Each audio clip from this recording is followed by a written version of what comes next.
So what you want to do is you want to mark your nocks 3/4 of an inch down from the end. So then what you want to do is you want to follow up and you want to cut a roughly 45-degree angle with a tile saw or a 1/8 inch rat tail file. As you can see, you want to cut that on both sides. That's what's going to hold the string in place. So now I'm going to string this up for the first time, then we're going to go over any adjustments if we need to, and then we're going to go and finish up these tips. I'm going to string this up.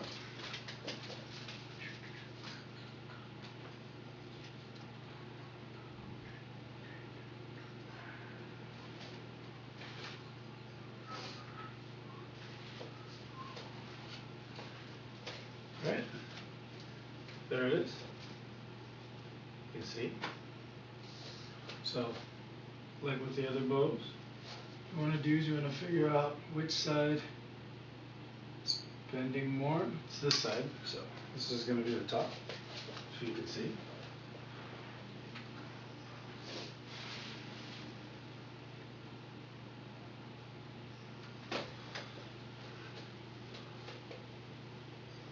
So there we go.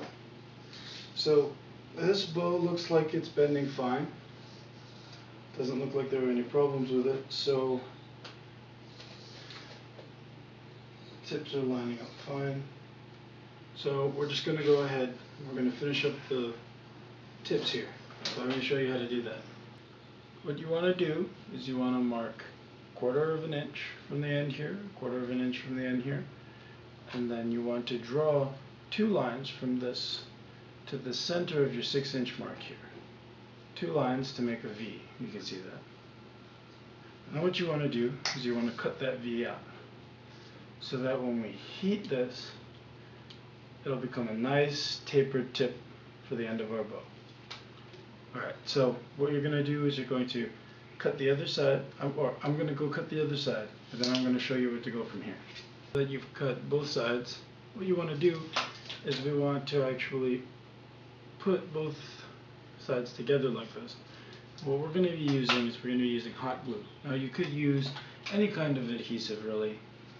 This joint isn't under that much stress because the strength comes from this outside edge here. If you can see, this point is still very, very strong.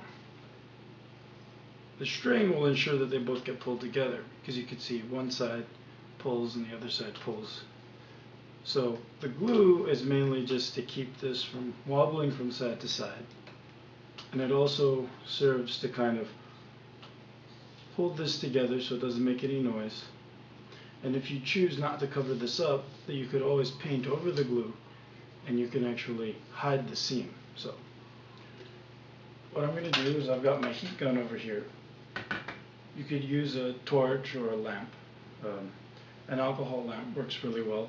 What you want to do is just heat this up, and we're going to just spread it on the inside of the V groove here. So I'm going to go ahead and do that. Now that your hot melt glue is all in this groove here, what you want to do is you heat this up. Now the reason why I'm using my heat gun is my wife's in the kitchen cooking, so I have been kicked out of there for now. So I'm going to show you guys what we're going to do is we're going to just heat this up gently until this portion will move, and then we're going to heat this up briefly just until the glue is molten, then we're going to press it together. So I can show you what that looks like.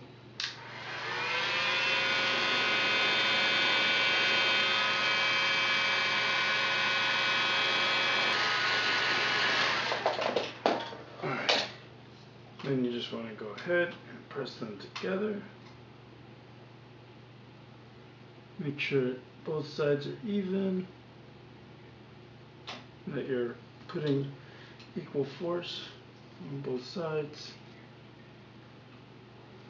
Another thing that might happen is, if you can see here, the bottom has kind of bulged up a little bit. Now that's fine.